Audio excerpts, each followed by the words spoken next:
Shadows twist where whispers grow. The edge of light begins to flow. A world unseen through fractured glass, where futures meet the echoes past. Step closer now, the veil is thin. A riddle starts where dreams begin. The experimental medium calls your name. Nothing here will be the same. Today, we're heading into some really fascinating territory, physical mediumship. And we're using the historical text Experimental Spiritism as our guide. Now, you might be tuning in feeling pretty skeptical or maybe just curious, or perhaps you've had experiences that, well, made you wonder. Exactly. And look, our goal here isn't really to convince you one way or the other. Right? Instead, we're going to dig into what experimental spiritism itself says about these claimed physical happenings. We'll look at how this 19th century text tried to sort out what might be illusion from what it presented as, real phenomena, Yeah. all within that specific historical context. Okay, let's break it down then. Experimental Spiritism. It covers quite a range of physical events, things supposedly caused by spirits interacting with, well, our world. That's right. We're talking everything from like a table tilting slightly all the way to alleged full-on spirit appearances. Yeah, table turning, levitation, objects moving, those unexplained noises people report, even temporary materializations are in there. So our mission really is not about proving or disproving. It's about understanding the explanations offered in this specific historical document. So first things first, according to experimental spiritism, what are these physical manifestations exactly? Okay. The text basically defines them as actions of spirits on matter. The result is something tangible, touchable, or at least something you can perceive with your senses. Okay. And experimental spiritism gives quite a few examples. Some are more subtle, like tables turning without anyone obviously pushing them, or objects levitating, rising up against gravity, seemingly. And you have the sounds, rappings, knocks, that sort of thing. And also cases where objects just seem to suddenly get heavier or lighter for no reason. And then there are the more dramatic ones you mentioned. Objects being thrown, like across a room, with no one near them. Yes, the text covers that. And of course, the big one, materialization. The idea that spirits could temporarily create actual physical forms. Wow, okay. And importantly, the text distinguishes between what it calls induced and spontaneous manifestations. Induced and spontaneous. Okay. Okay, what's the difference there? Well, induced phenomena, as it sounds, are said to need a medium. Someone with particular abilities has to be present. Right. Spontaneous ones, on the other hand, supposedly just happen. No deliberate effort, sometimes totally unexpected, even to people who aren't involved in spiritism at all. Okay, so the medium is often key, especially for these induced effects. Yeah. What role does experimental spiritism say the medium plays? What makes someone able to facilitate this stuff? Well, the text describes these mediums, the ones for physical effects, as having highly developed, medianimic faculties of expansion and penetrability. Yeah, that sounds technical. It does, yeah. Think of it maybe as a kind of heightened sensitivity. It allows them, supposedly, to project a certain type of vital energy. And this is where the idea of animalized fluid comes in. Animalized fluid, okay. The text proposes that these sensitive mediums project this fluid, and spirits then use that fluidic energy. It acts as a sort of go-between substance, allowing them to create physical effects in our world. Animalized fluid. That's definitely a term from its time. Maybe we can circle back to how that fits in later. But first, does the text break down the types of mediums? Like based on the effects they supposedly help with? Yes, it does. Experimental spiritism lays out several categories. It suggests a pretty specific view of how these interactions work. Okay. You've got tipping mediums mostly linked to making noises, rappings, then moving mediums who are apparently involved in making objects move. Right. It also mentions mediums for translations and suspensions. They're connected to lifting objects, levitation, sometimes even lifting the medium themselves. Huh. Then there are musical mediums facilitating instruments playing without being touched. mediums for apparitions through whom spirits supposedly become visible. And finally, the text really stresses this, mediums for materialization are seen as exceptionally rare. They need a really potent form of these abilities. That's quite specialized. Very. This whole categorization, it really shows how structured their understanding was becoming, within the spiritualist movement itself. It wasn't just vague forces. They had specific roles for specific phenomena. And what about the medium's state of mind during all this? Does the text mention that? It does, yes. Experimental spiritism notes that some mediums can only achieve certain physical effects when they're in a somnambulic state. Like sleepwalking. Sort of, yeah. Huh? A similar trance-like state. This observation suggests that, well, according to the text, an altered state of consciousness might be necessary, or at least helpful, for some mediums to facilitate these things. Makes you think about the mind's role, doesn't it? Really does. So, okay, we have the manifestations, we have the medium as a kind of channel, maybe even in a trance. But what's the core theory in experimental spiritism? How does it try to explain how this is even possible? Right, the mechanics of it. This is where the paraspirit comes in. It's central to the explanation. Paraspirit. Okay. The text introduces it as a semi-material envelope, like a body surrounding the spirit. It's the interface, basically, between the purely spiritual and the physical world. Oh. It's described as fluidic, adaptable. It can stretch, shrink, change shape based on the spirit's will. You could maybe think of it simply as like an energetic blueprint, an intermediary that lets the spirit interact with matter. So the paraspirit is the bridge between spirit and the physical stuff. Exactly. And the text goes further. It says that under the influence of certain mediums and their animalized fluid, this paraspirit can actually become tangible. Tangible, like you could touch it. Apparently, yes. It might appear as hands, for instance. Hands that have a temperature, can be felt, even grasp objects. Wow. But what's really interesting is that the text points out how these tangible forms often vanish instantly. Right? Poof. Yeah. And this, the text suggests, shows just how subtle and fluid the paraspirit is. It can shift between what we see as solid and, well, not solid very rapidly. That is quite a concept. Sure. And didn't you mention a universal fluid earlier? Is that related? That's good recall.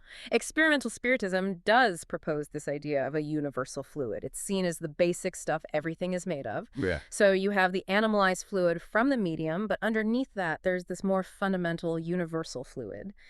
The text connects this universal fluid to the animal magnetic fluid, another term from that era, and to paraspray. The idea is this universal fluid animates all matter. But, and this is important, the text is clear it's not the source of intelligence or consciousness. That comes from the spirit. Okay, so universal fluid is the base layer, animalized fluid is the medium's contribution, and the paraspirit is the spirit's tool for interaction. Got it. But hang on, if spirits have this paraspirit and can theoretically interact with these fluids, why do they need a medium for some effects? Ah, that's a really key question, and the text tackles it head on. The answer it gives is basically that the medium provides the necessary type of energy that animalized fluid. While spirits might have the will and the paraspirit, they often lack the right kind of fluidic fuel, let's say, to produce the more noticeable physical effects. So the medium is like a battery or catalyst. Something like that, yeah. They provide the specific energetic resource that allows the spirit's intention to actually manifest physically in a way we can perceive. Okay, let's make this more concrete. Can we look at some of the specific phenomena mentioned, like table turning? How does the text explain that using this framework? Right, table turning.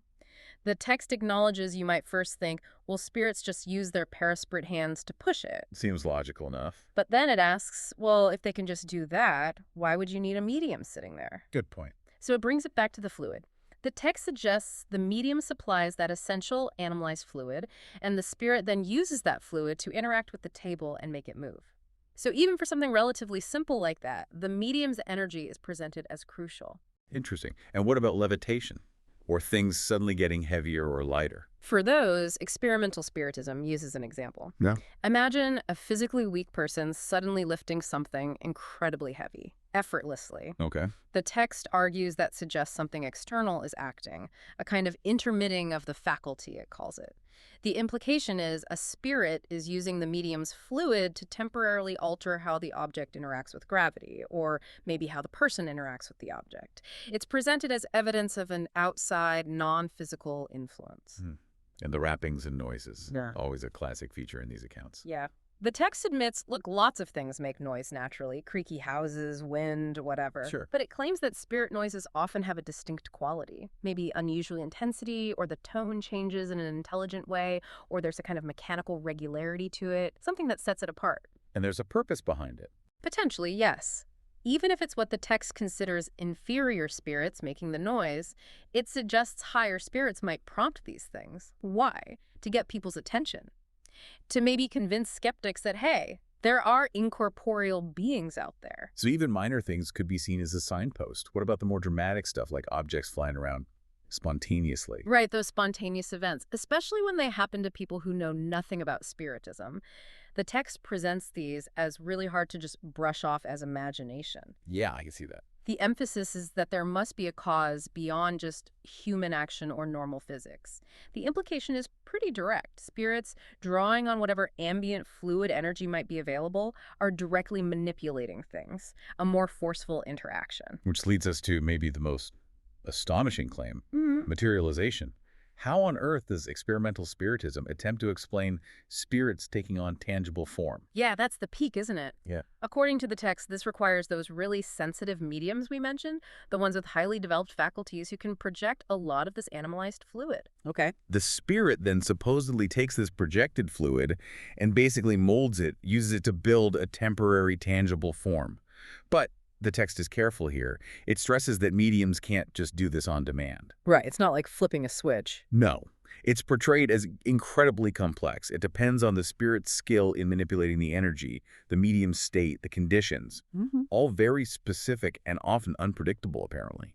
It really highlights how exceptional this was considered. And related to that, what about just seeing spirits? It- Apparitions. The text covers visual manifestations, too. It explains that spirits can make themselves visible. It suggests this happens more easily during sleep, when our own spirit is supposedly a bit more detached from the body. Makes sense in their framework. Waking apparitions are seen as rarer. They depend on, get this, fluidic compatibility between the spirit and the person seeing it. Fluidic compatibility. Okay. And the paraspirit itself has to undergo some modification to become visible. Not like becoming solid matter, the text says, but achieving a peculiar disposition. It's termed by combining the spirit's fluids with the medium's fluids, or perhaps fluids from the seer themselves. And are there always ghost-like, intangible? Usually, yes. Like figures in a dream, the text compares it. But it also mentions instances where apparitions have become momentarily tangible, suggesting a more significant use of that fluidic element in those cases. Given how wild some of these claims are, it's probably no surprise that experimental spiritism also talks about being careful, right? About discernment. Oh, absolutely. The text issues strong warnings about charlatans. It acknowledges that some physical phenomena like apports, where objects suddenly appear, are pretty easy to fake. Right. Magicians do similar things. Exactly. So the text really hammers on the importance of the medium's character, their honesty, their integrity, whether they're doing it for money. These are presented as key guarantees against being tricked. So you need to trust the medium. And more than that, the text stresses you need to look carefully at all the circumstances. And you need an enlightened knowledge of spiritism, as it puts it, to really tell the difference between genuine phenomena and fraud. So it's definitely not saying just believe everything you see or hear. Not at all. Quite the opposite. Experimental spiritism explicitly advises against just blindly accepting every claim. It calls for rigorous, critical examination. Okay. It even adds a caution. Spirits, especially the more evolved ones, generally aren't just putting on a show to amuse people, particularly not for complex things like materialization. So if it seems too much like a performance, be wary. That critical evaluation piece is really central to its approach. Right. And finally then, what does experimental spiritism say is the overall point of all these physical manifestations, even if, as it suggests, less evolved spirits are sometimes doing the legwork? The text proposes a kind of higher purpose. While maybe lower spirits are directly involved in making the wraps or moving the table, higher spirits might orchestrate or allow these things to happen. To provide tangible proof. Evidence for people who doubt the existence of anything beyond the physical. Proof of incorporeal beings. Proof of a power greater than human power. The attention it generates, even if it starts as fear or just shock, might open skeptical minds, get them thinking about spiritual reality. Okay, so pulling this all together, experimental spiritism presents this really detailed framework, doesn't it? It suggests spirits use their parasprit, this semi-material body, to interact with our world. Hmm. But they often need this specific energy, the animalized fluid from a sensitive medium, to make things happen physically. Mm-hmm. And this explains everything from subtle table tilts right up to alleged materializations. But crucially, the text itself insists on critical thinking, watching out for fraud, understanding the context, and not just accepting things blindly. It also suggests a purpose, maybe convincing people there's more to reality than just the physical. That sums it up nicely. And it's so important for you listening to remember we've been exploring the ideas within this specific historical text. Experimental Spiritism offers one particular viewpoint, one lens, that was influential back in the 19th century. Absolutely. And thinking about these explanations, from within that framework, it does raise some big questions. If you take this perspective seriously, what does it suggest about reality itself? About how the physical and non-physical might connect? And what potential does it hint at? Maybe hidden capabilities within spirits, and maybe even within some of us. Definitely gives you a lot to chew on. It certainly does. We'd really encourage you, if you're interested, to maybe look into experimental spiritism itself, or explore other historical accounts and different perspectives on these questions that will clearly continue to fascinate people. Form your own informed ideas.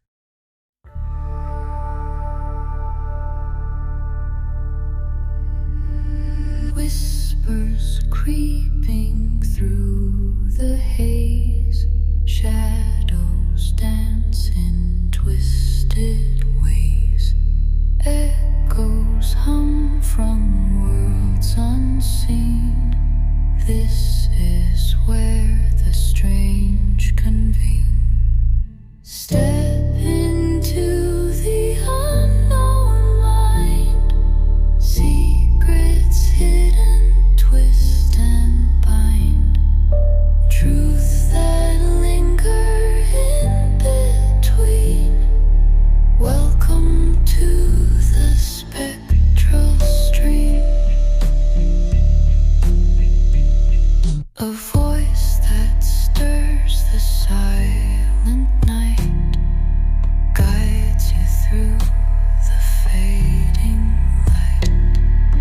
Journeys deep beyond the real, where unseen forces are revealed. Step into the unknown mind, secrets hidden, twist and bind, truths that linger in between. Welcome to the spectral stream. Electric sparks and haunted tones, reality's edge becomes your home. Questions rise like fragile smoke, the uncharted realms silently spoke.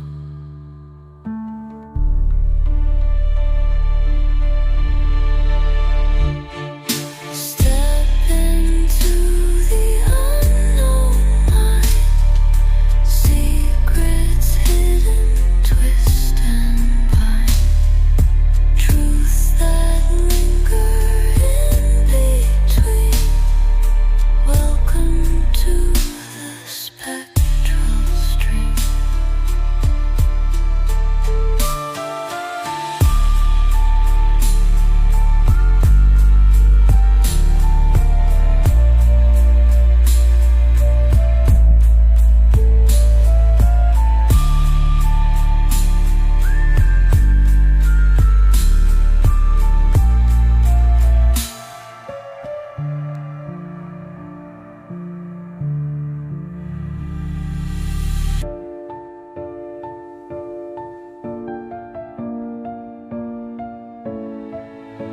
Electric sparks and haunted tones, reality's edge becomes your home. Questions rise like fragile smoke, the uncharted realm silently spoke.